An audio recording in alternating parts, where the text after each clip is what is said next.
Welcome to the Joyfulicity podcast. I'm your host, Laura Wakefield, and today I'm thrilled to have Jenny Baird on as my guest. Jenny is an accomplished singer-songwriter and also a music coach. She teaches piano, guitar, voice, songwriting, recording, all things to do with music. She's been doing that a long time, and her latest passion is something that she calls Neuro-Magic coaching. And I had the privilege of actually going through a session of coaching with Jenny. And it was so transformative to me that I immediately on the spot after asked her if she'd be willing to come on and be a guest on my show. And she said yes. So I am thrilled to have Jenny here with us today. Welcome, Jenny. Hi, thank you so much, Laura. How are you doing today? I'm doing great. Loving some nice weather. Springtime makes me happy. So what is Neuro-Magic coaching? It sounds really exciting. It's a really fun title. What is it? Tell everybody what that means. Yeah, so Neuro-Magic is just sort of the title I put on what I do. What I do is that I'm certified in coaching the unconscious mind. I call it Neuro-Magic because it's really just practical neuroscience.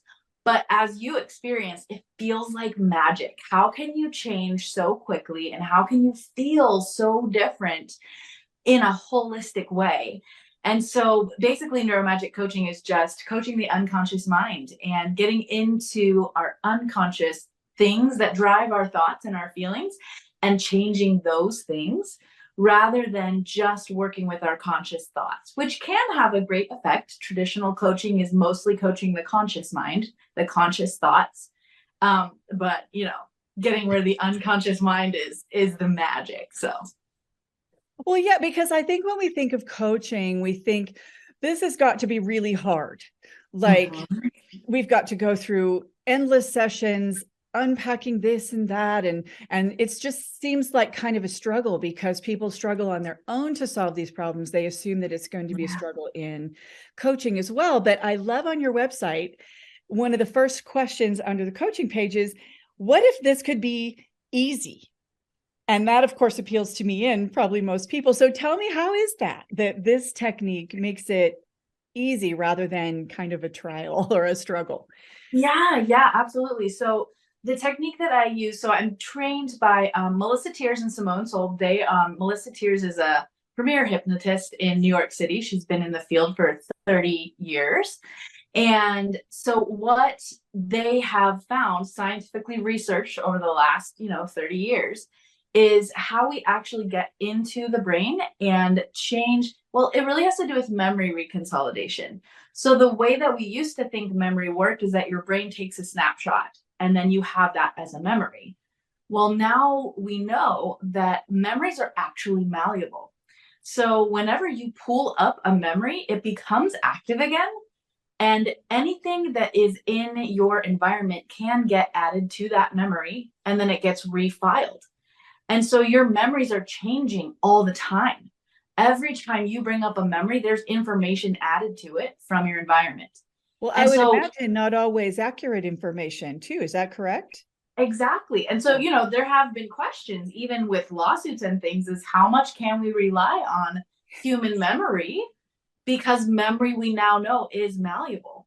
Right. And so what the coaching that I do does is it uses memory reconsolidation to intentionally change that memory the way you want it to be changed. Now that sounds a little weird, right? That sounds like, well, isn't that not true to like change a memory? Doesn't it make it like, that was what I thought when I first. Well, that's my first impression of that idea is that, well, shouldn't we be keeping things real? Like that sounds like you're manipulating the truth. So right. But here's the interesting thing is what it actually is let's say that I have social anxiety. And anytime I walk into a room, I want to crawl into a hole. I'm actually talking about myself here. A room full of people that I don't know, I want to crawl into a hole. Well, somewhere along the way, I walked into a room full of people and I had a bad experience and my brain associated that experience with a room full of people. Now, is there a reality that I'm not safe when I walk into a room full of people? No, that's my brain's perception. So what I can do with memory reconsolidation and with Neuro-Magic coaching is say, hey, let's bring that memory up again. That one time where the last time you experienced that social anxiety, let's bring that up. And you feel that feeling that you have when you walk into the room, that like sinking in your chest where you want to crawl into a hole. Okay, just shake off that feeling. And how do you want to feel instead, right? I want to feel confident when I walk into a room and like I can talk to anyone at any time, anywhere. And what I can do is I can go, oh, this is how it feels when I'm confident. And then literally what's happening on a neuroscience level is we now are attaching that confidence to the trigger of walking into a room full of people. And it's so like sounds so simple and so weird, but this is actually how our brains work scientifically. And that's what I help people to do with coaching the unconscious mind. And you experienced it. It's a wild process. You're like, how is this working? It really is. And I think what I'm thinking when I'm hearing that is that, when I want to challenge it and say we're trying to substitute with something that isn't true, I think in actuality, the things we're experiencing aren't always true either. Like you said, you walk into a room, you feel unsafe. That doesn't necessarily mean that you are unsafe. Right. And we're bringing all this stuff to the situation. Yeah. And it's a lot of it is about nervous system regulation as well, right? When I walk into that room and I feel like I want to crawl into a hole, it's because my nervous system is saying, hey, there's a threat. There's all these people that you don't know. And somebody, in my case, somebody might reject you. So you should crawl into a hole now so that you don't experience that. And what I have been able to do for myself and for others around social anxiety and other things, but social anxiety is the example, right? Mm-hmm. Is able to say, wait, here's how we regulate our nervous system so that we can look at an environment that our brain is saying, this is dangerous. And we can go, let's calm our nervous system down so that it's out of threatened mode. And then we get to decide how we want to respond. We don't have to do our brain's default because our brain is a habit-making machine. That's part of this process of unconscious coaching. Everything we think, feel, or do on a repeated basis becomes a habit in our brains. So like to your point, like, well, isn't that circumventing the truth? Well, really, your responses are just a habit that your brain has created. This is the way I respond to this trigger all the time, period. And so in some ways, it's all made up. and what I do that, we're bringing so much nonsense and garbage and past stuff to a situation that we maybe can't even see it clearly. So right. We form a memory based on an assumption, really, rather than the actual facts. And right. And like sometimes that's good, right? Right. Sometimes you're like, I almost got hit by a car when I didn't look both ways when I crossed the street. You want that habit in your brain, right? Right. And there are other habits in your brain that are not useful to you anymore. And that's what I do as a coach. We look at your brain's habits and we go, okay, well, that is not the way I want to interact with that.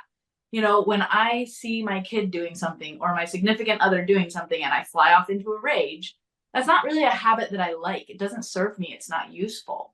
So what we do is we go into your memories, into your brain, and we go, this is the way I feel when this happens. This is just my brain's habituated pattern in this situation.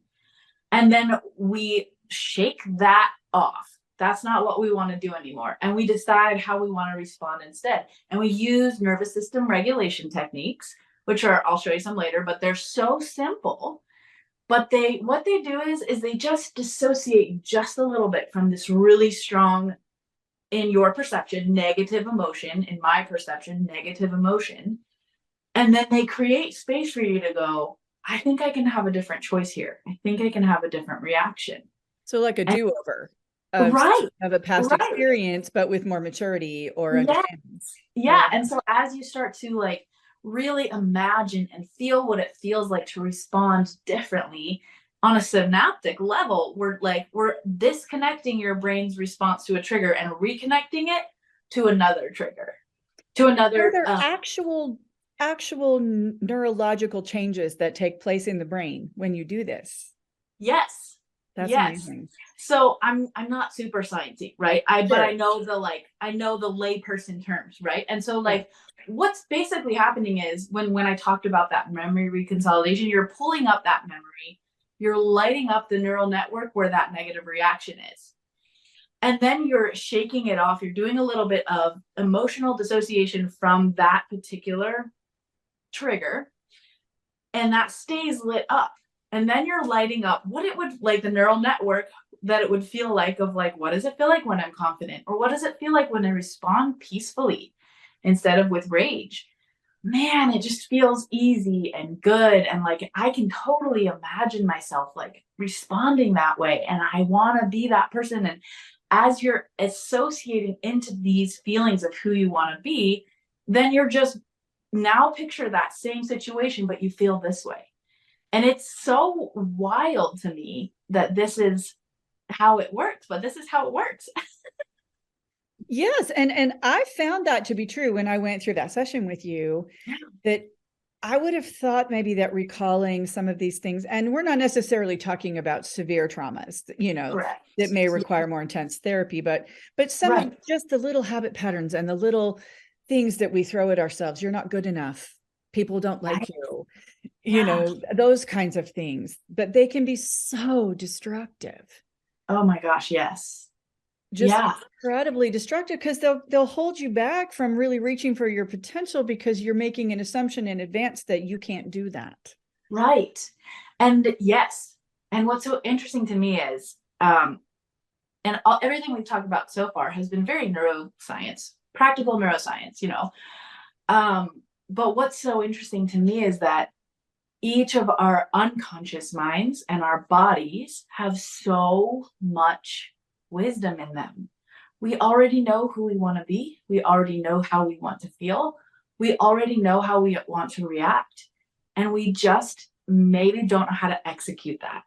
Right. And so, what's beautiful about coaching the unconscious mind is that I get to hold space and create space for people and for myself. I use these tools on myself. I get to hold space and create space for people to kind of shed some of these ideas that we've always been given about what it means to change, or that we need an external authority to tell us what to do different. What I love about what I get to do is I follow my clients, right? Whoever's sitting in my coaching space, I'm just helping them reconnect to the wisdom that's already inside of them. I don't have to feed them how they should feel. It's about how they want to feel and creating this space for them to reconnect to their own wisdom and move forward in their life from their own authority. It's not my authority. I just know how to help you use the tools to reconnect to your wisdom and your authority and create space for you to make different decisions. And I think that's what's so exciting to me. Well, yeah, and I think that we do know on a deep soul level, but Yeah, sometimes we're running a little bit from that. And what I 100%. mean by that is I have found in myself that some of my deepest fears, I will actually deny that I have it, because I'm not, it seems really scary. Like if I open up that little box in my brain or admit to myself that I'm afraid of that, then I have a responsibility to do something about it. So sometimes I'm fine. I don't even want that. I don't even need that, Yeah. and how do you help someone discover that wisdom when even they themselves aren't maybe even aware that they have it? Right. Yes. This is a great question, right? Because when you hear something like, I follow my client, you're like, so what? You're not allowed to offer advice anymore, right? Which, as I listen to people talk, I'm always scanning against the backdrop of my own experience, right? And as a coach who's committed to following my client and giving them the change they want, not the change that I think they need, right? That doesn't mean that I am hands off, right? If I hear something, this is one of the brilliant things I found when I was coached one on one, my first one on one coach. He was brilliant at listening to me and going, this is what's happening underneath that. And I was like, you're a mind reader, right? How did you And know? so, right. And so it's like, now as a coach, now I can understand like, oh, he just had the same experiences and he went through the same processes already. So I still will bring in, hey, when you said this, it reminded me this story from my own life. Like, but I'm doing it in a way that's not like, hey, you should do this. It's more of Right. like, hey, there might be some treasure here for you to dig around and find. So let me offer you my story. Let me offer you what I hear might be going on. And you can feedback and you can tell me, does Sure. that land with you? Does it not land with you? And so, there are definitely times where I have a hit of intuition and I'm like, I'm just gonna say this to you and we'll just see if it's accurate. And sometimes people are like, are you a psychic? Seriously, though, but I think that Right? you are very intuitive. I will say that, having gone through a session of coaching with you, That's cool. Jenny, everybody that's listening, Jenny has a very nurturing energy about her that makes you feel like you're in a very safe space Mm. and able to open up, even in ways that I didn't know what was going to happen when I entered that coaching session with you, Jenny. I had no Yeah. expectations. And yet somehow you managed in just a few minutes to get right to the heart of my deepest fear. And I was like, what is happening right now? But yet I didn't feel afraid to share that with you. And that's super Amazing. significant because that was a big point of fear for me. So you would think that a lot of fear would have come up, but you have a way of creating a very safe, nurturing space as those things come up. And I That's really appreciated that cool. very much about you. Yeah, thank you so much. That's such good feedback. I love to hear that. That's my goal. So yay. So one of the things you did with me, and I can't remember exactly how we did it, but we created kind of a ball. Can you recall what we were doing? Yes. So was it there's a thing called the metaphoric two-step. Maybe this might be it. Let me I see if think it is. so. What happens is when you're feeling something in your body, an emotion shows up in your body, and you maybe like you feel tense and like your shoulders are squeezing in, or you feel like there's a heavy weight on you, or something like this. This is an unconscious mind trick because everything our brains do is a projection. And we have so much control over what's happening in our brains, like we don't even know, right? Like our brain is creating space and colors and volumes internally, and we don't even recognize it, which we could just keep going on forever, Right, but exactly. Yeah. I'll rein it in. So, but one of the things that I've done, probably did with you, and I do with a lot of my clients, especially singing clients, is I people will often say, I just feel like there's something blocking my throat, Mhm. or I feel like there's this ball of like tension in my chest. And one of the things that we do, and I love it because I'm an imaginative person, is we say, you know what? Let's imagine you can hold that ball. Now imagine as you're holding that ball, you can bring it out in front of you and look at it. And what does that look like? Mm. Right. And I can't remember what you said it looked like, but let's just I say, can't yeah, go remember ahead. either. Yeah, that's okay. So you say, well, it looks like this dark gray, smoky thing. And it's obviously a negative thing, that's why we're pulling it out to work on it. And then I basically ask the question, what would have to happen to that thing for it to change? And your unconscious mind will very easily provide you with an answer. And it might Mhm. not make sense, right? You know, Yeah. I think someone, in this scenario, people have said really things that make sense, like, well, light needs to come and shine through it and dispel it. Okay, imagine that happening. But some people are like, it needs to be sent love and light. And you're like, okay, great, send it love and light. What happens to that? And so this is just a way to interact with your unconscious mind and let all the weird stuff inside of you lead. Mhm. And it changes things in insane ways. I do this for myself. I'm like, I feel something in my body. It's weird. I'm gonna pull it out and imagine it and like and it just like you feel a release of tension, you feel a release Yes. of anxiety, you feel whatever is happening when you allow your unconscious mind to lead and you tap into the wisdom of your body, no matter how weird it sounds to your logical brain, right? The change is it's unbelievable. It's really fun. That was so powerful to me because I think once I pulled it out, I think you had me name it also Okay. and say, Yes. what is it? And so I named my ball of chaos. And then I did again. I don't know if this was part of the same exercise, but you had me, it sort of dissipated, and you had me find a mantra to say to myself whenever that would come up. And I did that. And what happened when I was doing that with Jenny, I thought I was feeling perfectly ordinary. And when I named it and said my mantra, all this emotion came up that I was not expecting. And all of a sudden I was like, oh my goodness. But it wasn't scary emotion. It was like this very warm, loving emotion that said, you're safe. Oh, so good. And so I have been doing that ever since our session. When I start feeling some anxiety about certain things come up, I'll just put my hand on my heart and I'll say, I am safe. And like you said, there's now this connection to that experience that I'll have an immediate physical change, mental change, but it's a physical change. The calm will come just from sort of repeating that pathway that we created. And it's so powerful. It truly is. And it was easy. Like you said, that wasn't, not that all things to do with this would be easy and that fast, but some of it really is.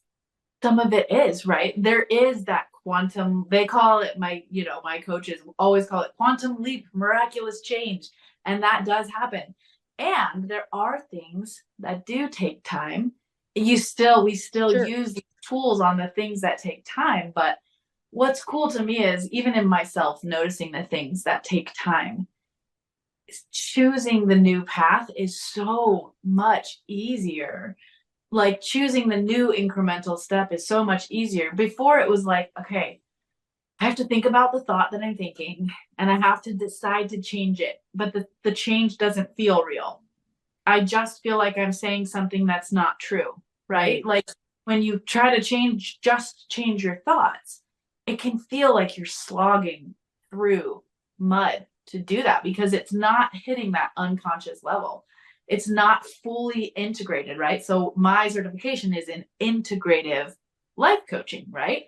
So we're integrating both the conscious and the unconscious mind so that you're feeling that change on, I like to say, on a body level, like you feel it in your body. Well, and I think it's easy to have sort of like an experience while you're with your coach, and then you end the session, but then a real world experience comes up that challenges this, and you can like run back to your habits, run back to what you're used to, and it can feel like, it didn't do any good. What do you say to that?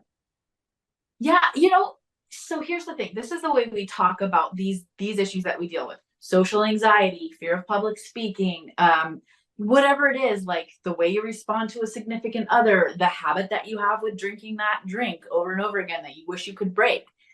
What we talk about as unconscious mind coaches is that like some of these issues feel like a big tabletop, and they like, that's the metaphor, it's a tabletop. And there's different triggers in your life that trigger this habit in your brain, this pattern in your brain to activate, right? And so what we do in coaching the unconscious mind is we go after the individual triggers. So for my social anxiety, one of the one trigger is walking into a room of people I don't know.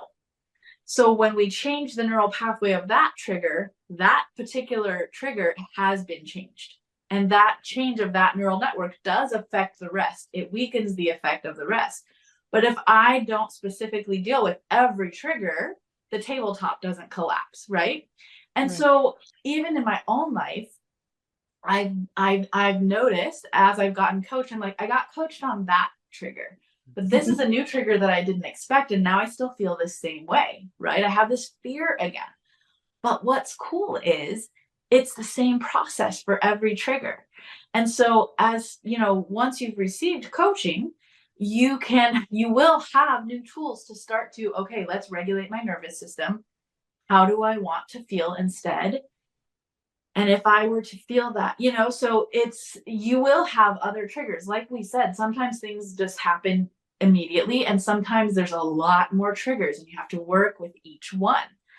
But it's really cool because every time you do it, you're strengthening the change for the other parts of the neural network as well. It's not just the one. So anyways, sometimes I don't know how clear it is when I say neural network, but does that make sense to you? Yes, absolutely. And I feel like too that just like anything else, it takes practice. So once we sort of start to address this, we might have to test it.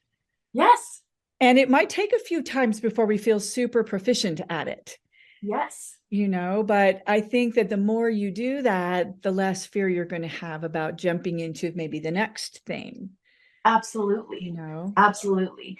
And one of the important things too is, and I can share something with our audience if you want, but there are really simple physical tools to down regulate your nervous system. So when you have that anxiety, there's simple ways to knock it down a few notches or a lot of notches or to zero so that you can make a different decision, right?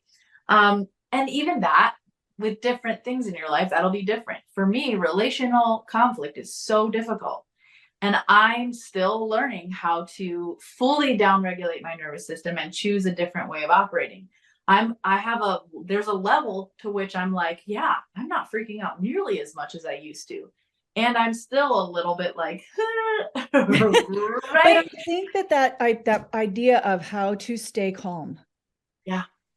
It will affect every aspect of your life. You're not in a relationship going to shoot back quite so quickly with a response. You're going to calmly think about it. In a room full of crowded people, you're not going to jump so quick. Staying calm is really the key to almost everything. So can you share maybe one or two simple things that somebody can do right now today to help them to do that, to reach that calm space quickly?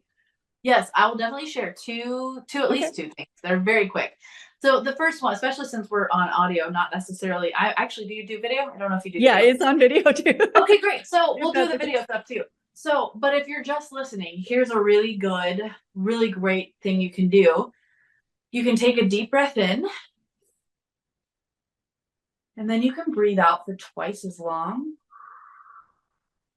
And when you breathe out for twice as long, what that does is that activates your vagus nerve. And that triggers your nervous system that, hey, there's no threat. We're not panting here. We're not assessing a threat. So if you can take a couple of deep breaths in and then breathe out for twice as long, that's going to immediately start to make a difference. And I can already feel myself like slowing my speech because I'm feeling the difference, right? So you're speaking directly to your physical body. Oh, yes. And the way that it's trained to take in information. Absolutely. Absolutely. And then the other thing you can do is if you can do this with something in your hand, okay, or you can just kind of do it without. What you're going to do is you're going to hold something in your hand, kind of in the middle of your body, right in front of you. Sure. Yep. And you're going to start passing it back and forth between your hands. And you're just going to like let your arms really swing out to the side as you pass this. Anyone can see what I'm doing. And you can probably hear my hands swishing a little bit as they meet in the middle. So you don't need to hold something if you don't have anything handy close by. You do not have to. I do this all the time with or without something in my hand. But what this does is anxiety typically lives on one side of your brain or, any negative emotion that you have. And this is what we call bilateral stimulation. And by moving both sides of your body, swinging your arms across the midline of your body, this activates both sides of your brain and essentially gets the blood flowing and dislodges that heavy or, activated emotion.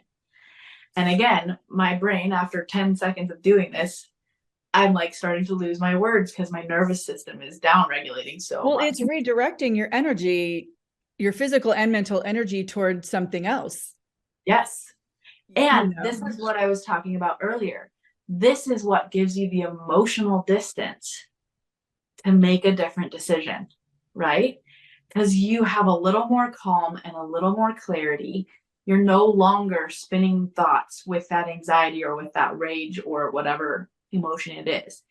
And so this is what it's about. It's about giving us distance and autonomy to make different decisions. And I'm just obsessed with that. So if you're about to walk into, say, a room, if public speaking is your fear, and you're about to have to get up on stage and do some public speaking, you could just run real quickly somewhere quiet and do these two things. And sort of just center yourself before getting up there. Absolutely. I love Absolutely. that. I love Yes. that because it Yeah, is so effective. it It is. truly is. I used to do theater, and it was sort of a similar process that I was doing. I guess I would sort of just like go back and forth from one foot to the other, Yeah. and just kind of just it's getting it back into your body and out of your head, basically, because our head is going everywhere at once when we're nervous and afraid.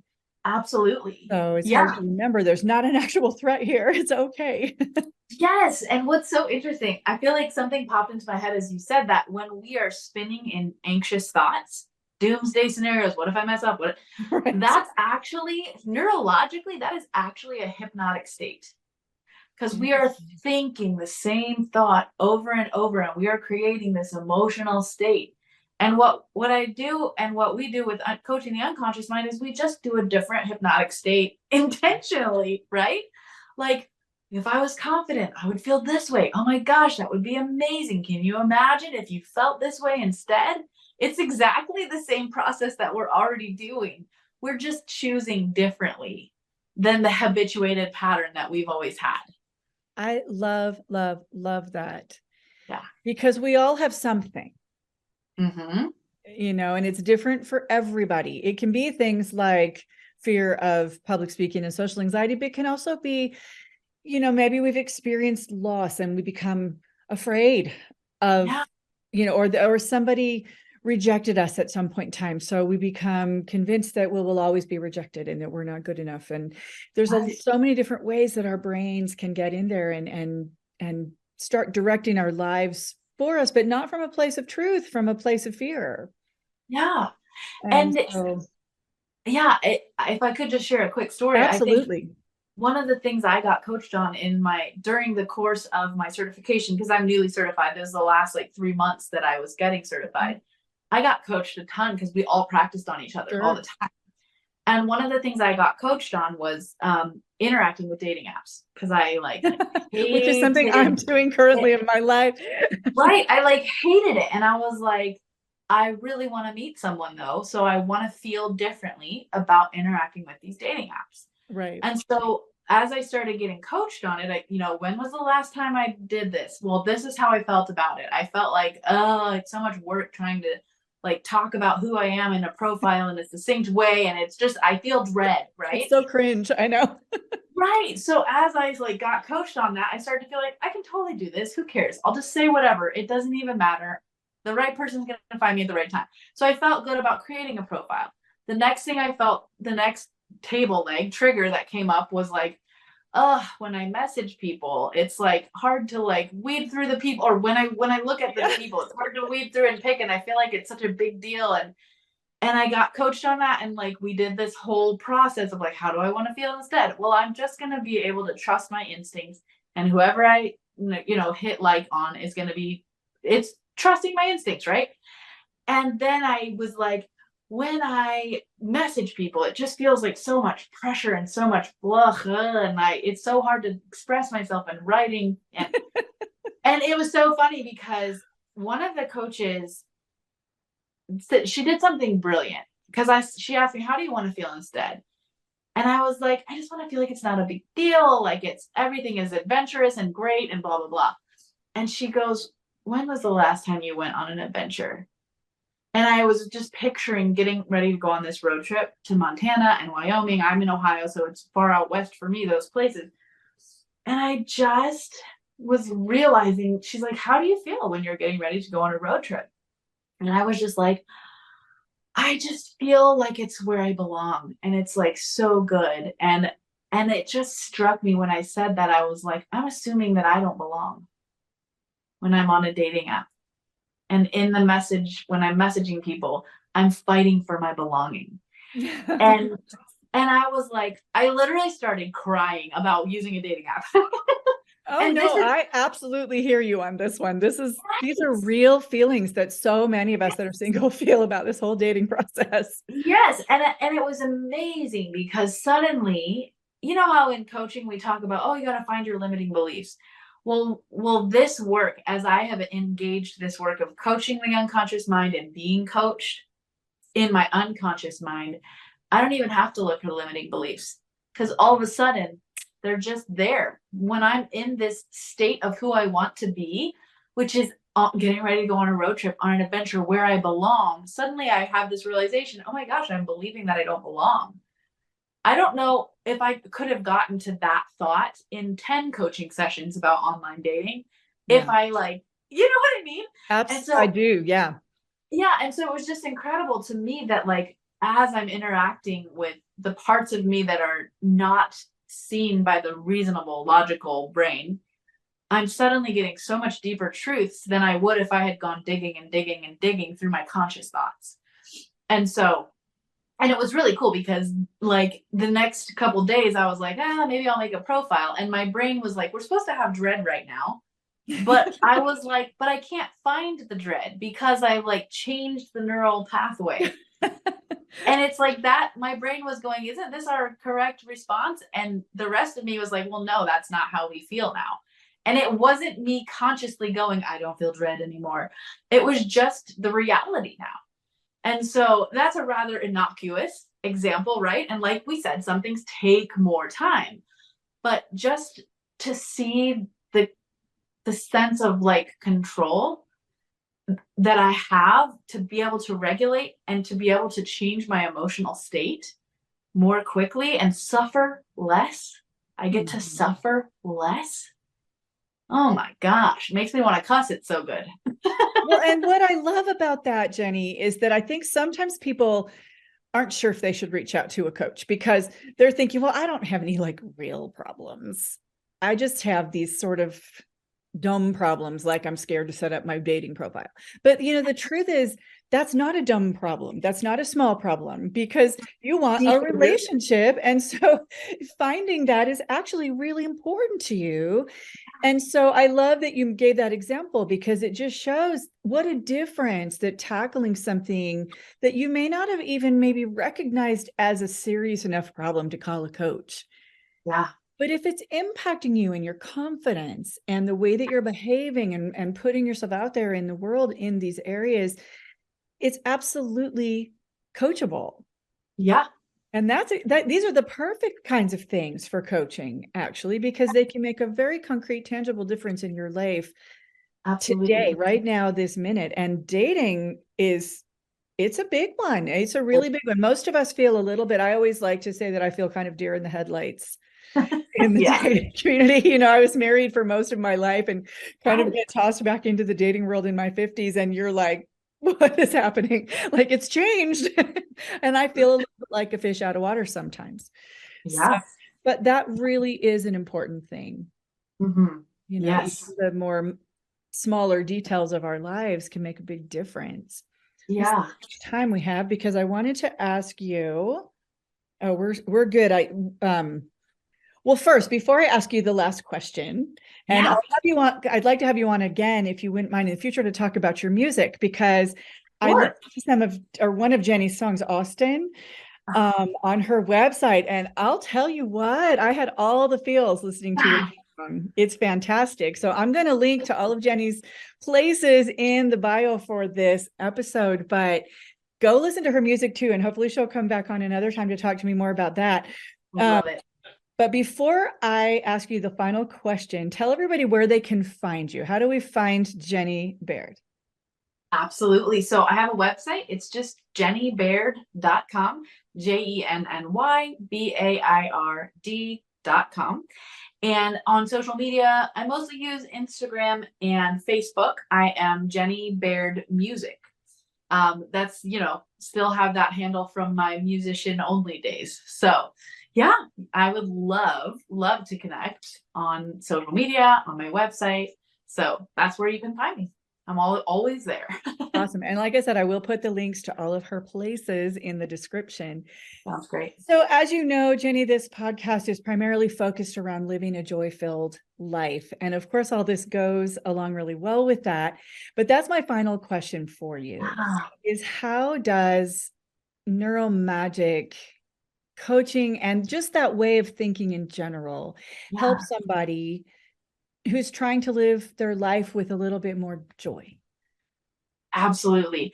And I think the answer is definitely kind of what we've been saying, right?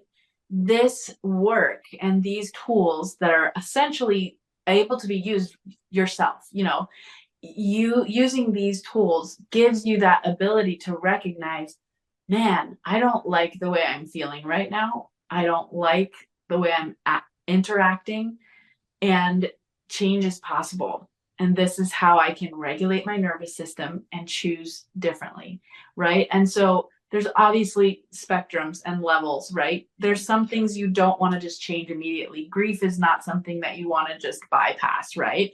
Right. We're not supposed to blow through all of that. Right. So it's not about bypassing those emotions, but getting enough distance from them that we can be curious, recognize how they're serving us, recognize how they're not serving us, and then tap into a different emotional state. I love, love, love that. Jenny, thank you so much for being a guest on the show today. And everybody go check out jennybaird.com and Jenny Baird Music on Facebook and Instagram. Have a great day, everybody. Thank you for joining me today on the Joyfulicity podcast. If you enjoyed this episode, please like and share, and come follow me on all major social media sites at Joyfulicity or on my website, joyfulicity.com. You can follow the link in the description for this episode to all of the places that we can connect. Have a great day, everybody, and remember, dare to dream, plan to play, live to learn.